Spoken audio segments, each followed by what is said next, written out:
Welcome, everyone.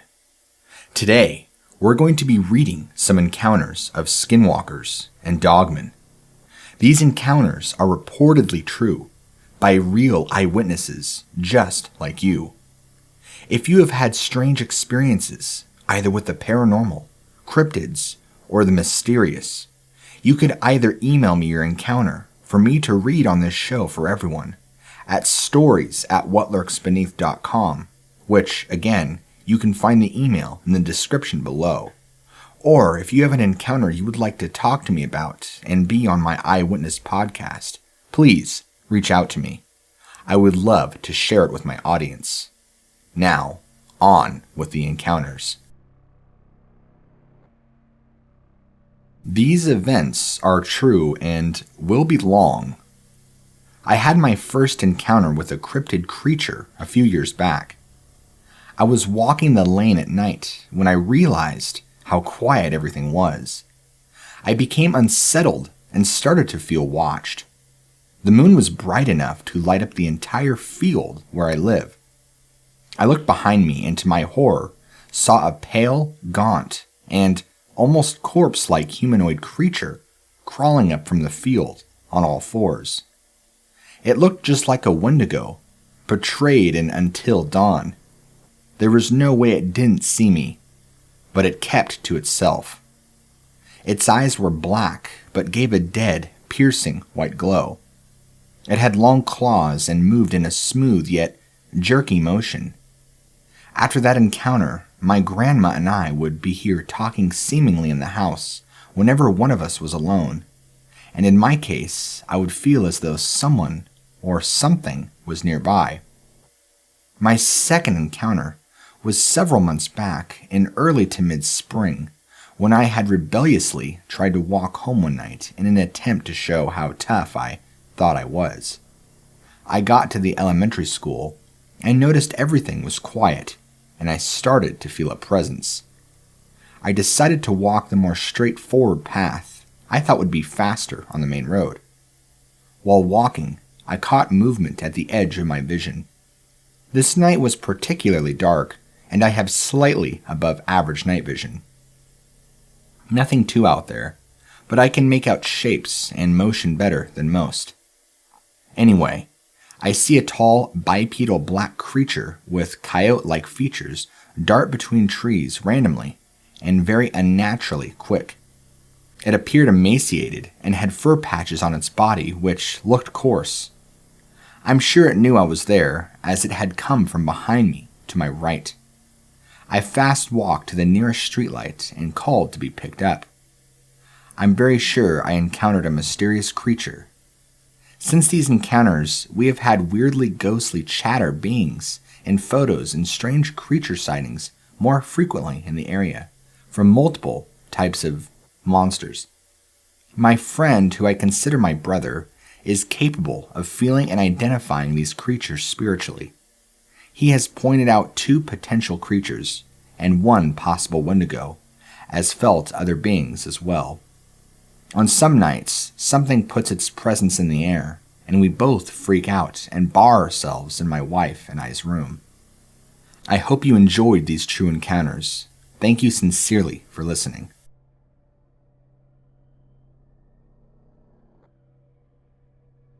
Hi, my name is Sam, and I'm not going to name the other people I was with due to privacy, so I will be calling them Ted and Alex. Also, I am from New Jersey, and this encounter happened to us in a park in between Central Jersey and North Jersey. I am also of Native American descent, and I'm pretty sure that a few nights ago, my friends and I encountered something which I believed to be a skinwalker. A few nights ago, my friends and I were just hanging around, driving, when one of them suggested we should go to the park and watch the sunset over the lake. We got to the park at around 7:15, and we ended up making our way to the trail, which led to the lake. My friend Ted ended up talking about cryptids and other stuff, and said we might encounter something at the park, as we were on native land, of course. My friend Ted then indicated that there was something ahead of us, and us calling his bluff, laughed at him. He then brought up a video of sound effects of the goat man trying to scare us. My other friend Alex said it sounded like a skinwalker, and as you know, when you're on native land, you can't say that name out loud. Just to clarify, there was no one on the path except my friends and I. 2 minutes after he said that name, I looked behind us and we saw we were being followed by something. It was tall, skinny, and moving very slow towards us. I said under my breath, "Oh shit," and my friends turned around and saw whatever I was looking at.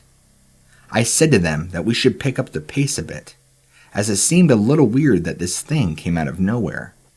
We saw no indication of anything, no footsteps or rustling in the woods, and my friend said to me, once this thing appeared, they smelled something putrid, which in Native American lore, if you smell something putrid or disgusting, that's a sign of a skinwalker on your trail. So we ended up running as fast as we could down the trail to try and lose it. When we turned around, it was still moving at the same pace, very slowly. Thinking that we were safe, we started to walk at a normal speed. We were also close to a road with a bunch of cars roaring past us. Me being curious, I looked behind us to see if the coast was clear, and to my horror, I saw that this thing had caught up to us. It was now at least 100 feet away, making no sound as it moved, and we were horrified to see that it had no face. My friends and I decided it was a good idea to bolt as fast as we could back to my car. When we got back to the parking lot, I saw that the only real car that was left was my car. And whatever that thing was that was following us was horrifyingly real. Fast forward a day later, I was walking my dogs around my house and I saw a cat come out of the woods and start walking towards me. Me knowing that skinwalkers can take any form, I went back inside, not taking any chances. A few hours later, I picked up my friend Ted, and we originally were going to go back to my house and play video games. But as soon as we got to my house, he said he felt dread, so we ended up just driving around a bunch. Today, he ended up telling me that whatever he saw at the park, he saw at my house, giving the same description as what we saw at the park. He said it was tall, skinny, and had no face, describing the same thing that we saw at the park. So, skinwalker or creature that stalked my friends and I for a few days, let's never meet again.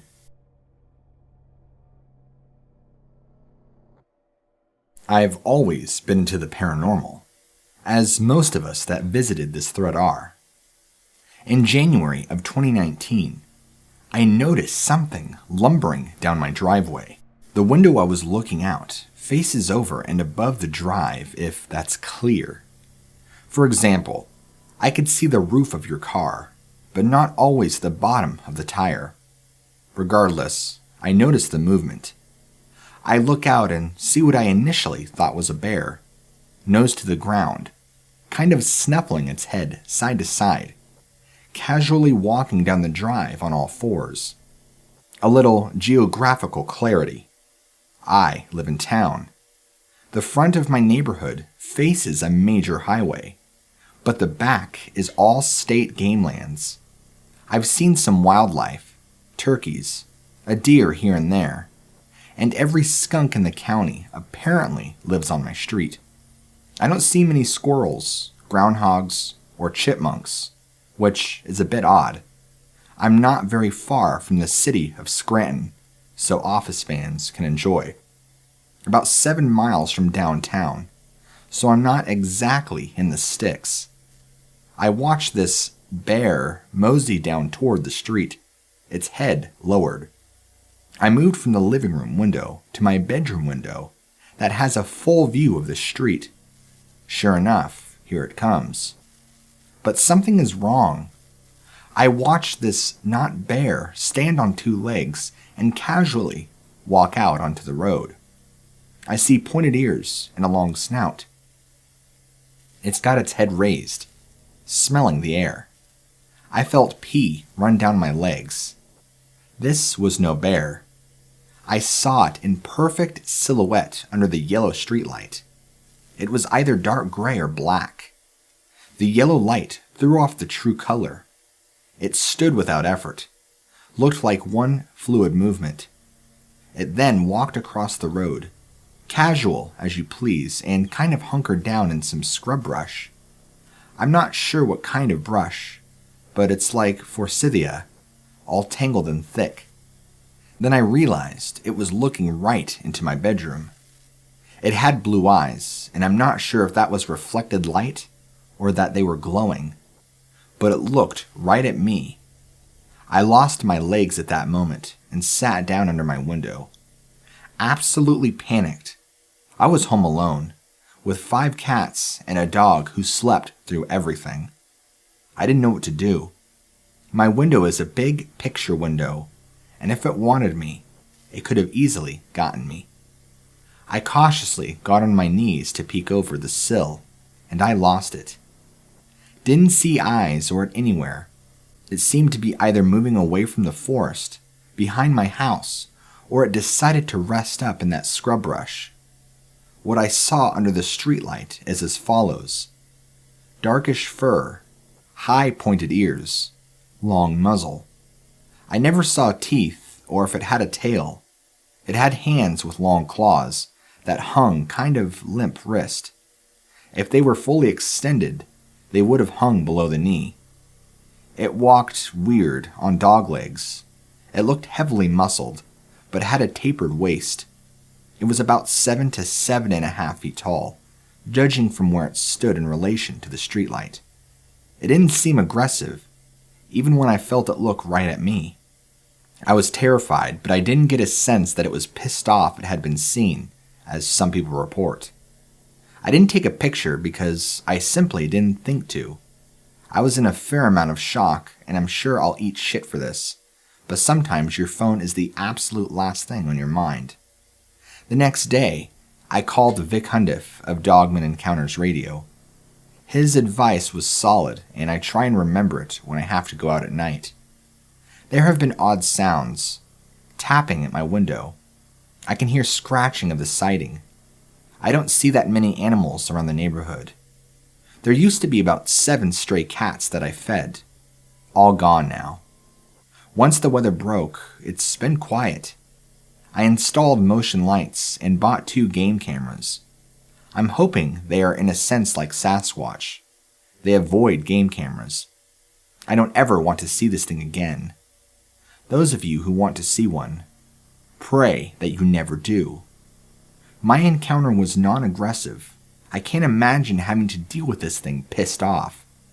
I still can't sleep a full night, and every sound scares the hell out of me after dark. I live alone, and the .357 Magnum I own would probably just ruffle its fur. Thank you for taking the time to read this. It was a terrifying animal to see. I hope I never see it again, but sadly, that wasn't in the cards. But I'll tell you about that story another time. Hello.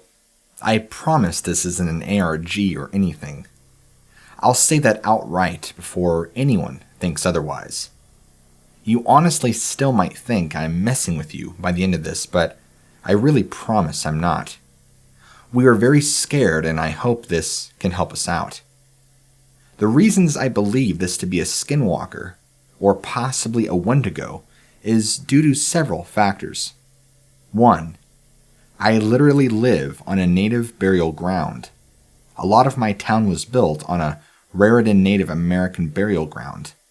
Even though I know I cannot find any research on mythical beasts or anything like that, I'm aware that Wendigos are native to the northeastern United States. Several of my close friends have had a very similar encounter, with eerily similar circumstances, that leads us to believe that there is something weird going on. Needless to say, if we're going crazy, we're all going crazy together. Now, before I start telling the subsequent stories, I would like to add that I have done a little research on this already, and I have heard that they may be able to contact you in your dreams. A little while ago, I had a nightmare where what I then believed may have been a Wendigo, but now believed to now possibly be a Skinwalker, was behind me. I could feel an imposing, warm breath figure. I said to it, "I don't know what to do." It then responded with, "You'll know soon." I would like to add that this wasn't a lucid dream. I had no control over what I was saying. When it touched me, I jolted awake directly into a panic attack. I have had bad nightmares ever since I was a little kid, with very similar outcomes. But this one felt different. Originally, I believed that it may have been some sort of sign from my brain to apply myself more, but now I think it's connected to this. I really hope I don't sound stupid, but I am seriously freaking out over this. The first story happened to my friend, and so we'll call her Allison, just for the sake of privacy. Her family owns 5 acres of property, a few hours away from town. A few months ago, her and a few of her friends went there, and something started running and slamming itself against the side of the house. Snow was falling from the roof onto the ground before the slamming. They looked through the window and saw a large figure run back into the woods. None of her family was up there to witness it, but there were 2 people who saw it happen other than Allison. As I'm writing this, I just remembered another dream I had, where it felt like I just woke up from a sleeping. I walked upstairs since my room is in a basement, and when I opened the door, I thought it bumped my dog with the door. Her food and water bowl is right next to the door, so I'm used to it. As I turned to look at the front door, my dog was standing in front of it. Realizing that what I bumped wasn't my dog, I turned to discover a bipedal beast hidden in the shadows of my room, storming at me. I then woke up. Soon after the encounter with Allison, my friend Eric was sitting on top of a jungle gym in town at night. I believe he was with 7 other people. I can't fact check it right now because Eric and I aren't talking for reasons I'll explain later on the timeline. At least him and one other person saw a 9-foot figure with glowing eyes and antlers in the woods surrounding the park. He knew about Wendigos because of the obsession I grew after my first dream, and ran as fast as he could. I thought he was messing with me, and I told him that Wendigos don't actually have antlers, but he stood by what he saw. I now believe this to have been a Skinwalker messing with him, making him believe he saw a Wendigo. Things died down for a few months, and this time I completed that thing I had to apply myself for, and heavily advertised it around the whole Wendigo motive. Ever since then, the air felt heavy, and I felt like I was being stalked from the woods. But it could have also been me spooking myself into thinking that. But still. One time Allison was picking up Eric and I from the house. When I got in the car, she was clearly rattled. She told me that she saw a large bipedal deer standing in the middle of the road next to the tree line off a side road on my way to the house, just a quarter mile from the playground Eric had had his encounter a few months prior.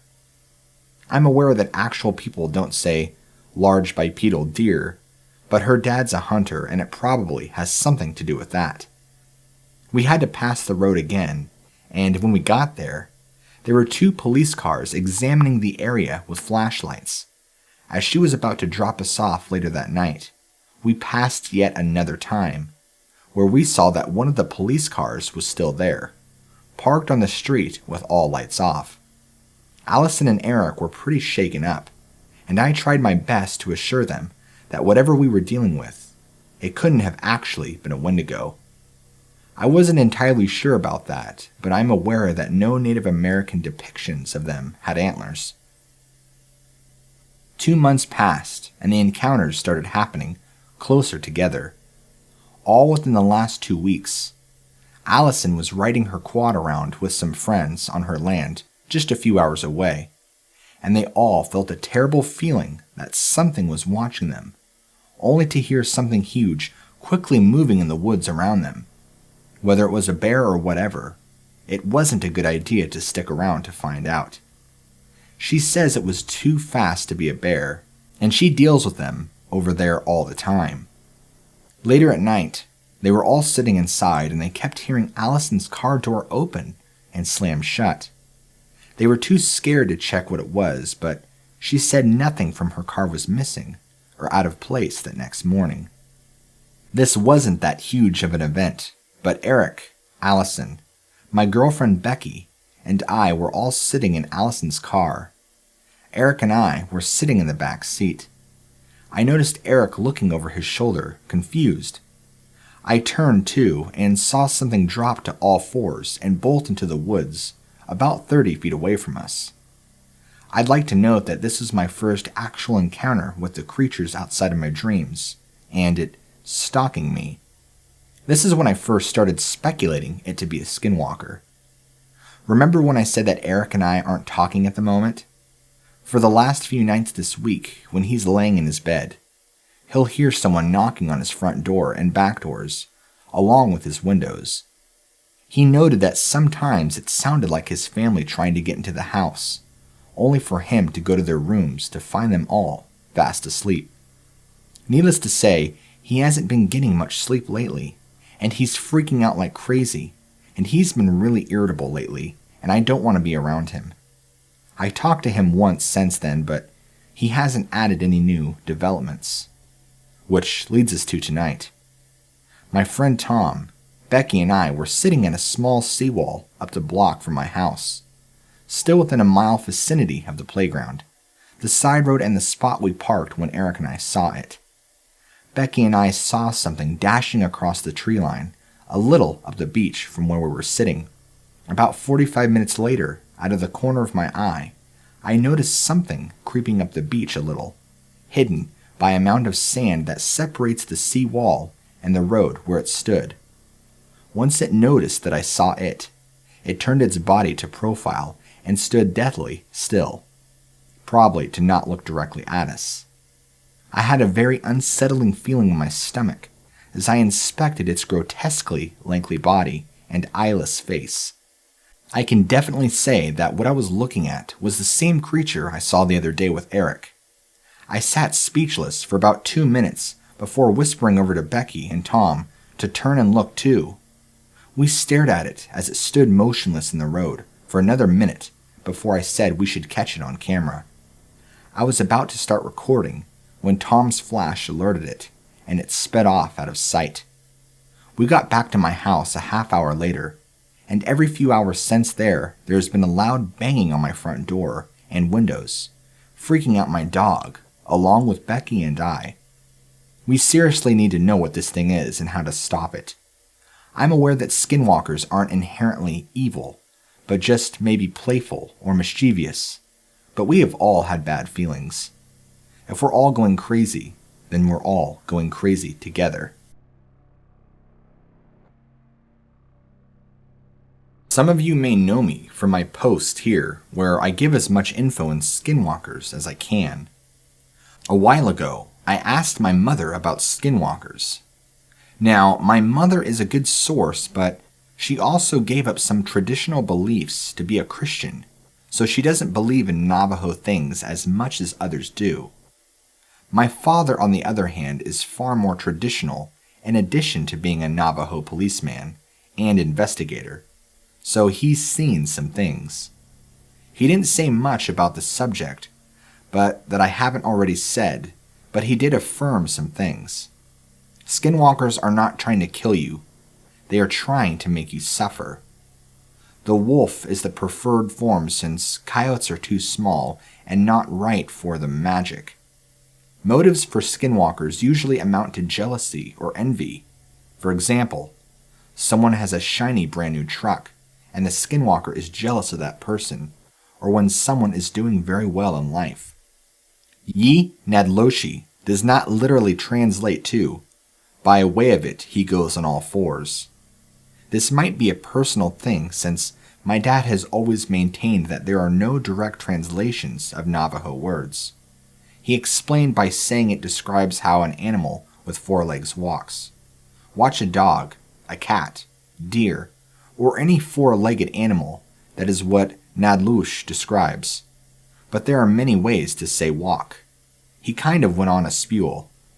He told me stories of how at least once a month he would get a call to investigate skinwalker sightings. One time, the person said they shot the skinwalker, and when daylight came, they followed the trail to a dead man caught in a barbed wire fence. He also had a story about seeing an alien craft, but it was just the morning star, and he was a little delirious from being awake for 3 days. This was when he was first starting out as an officer. He also told me that in Navajo words, they have power, so you must be careful with what you say. For example, do not lament having to care for your livestock as they may disappear, which is where the "don't talk about skinwalker" thing comes from, when really it's about all bad things, like death, poverty, hunger, or even misfortune.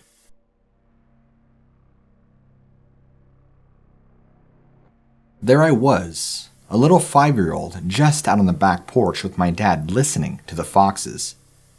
I find their noises interesting and listen closely. Then I see it. Just standing there, a thing, an animal. I didn't know at the time. I saw its eyes, a glowing red full of fury and rage, and I immediately got bad vibes. So what did I do? Stupid 5-year-old me decided to stare it down, 'cause I'm tough. Then it darted. I looked around for it and tried to find answers, but none came. I told my dad what I saw, and I said I was scared. He shrugged it off as just my childlike imagination. Ever since that night, I've seen it. The head of a deer, the body of a wolf, and the deep Nor black wolf just the other night that came in my dream. I was laying down in my bed and fell asleep, and I woke up in my bed. Then I heard it. Slam! It bashed its head against my window, and at this point I had had enough. I grabbed a shotgun and shot. Its head fell on the floor, gushing with blood, but when I looked up, its head was still on its body, but its hand was gone. It used its hand as a decoy. Suddenly, I felt a sharp pain in my legs like needles. I looked down. My legs and hands had been ripped to shreds by the other hand. I immediately fell down. Then it bit. It bit again and again. It bit into my stomach. I looked up and watched it eating my intestines, and that's when my dream ended. I woke up at around 2 a.m. in a cold sweat. I didn't know what to do, so it stopped hunting me for now, but I don't know if it'll come back. I don't know if I want it to either.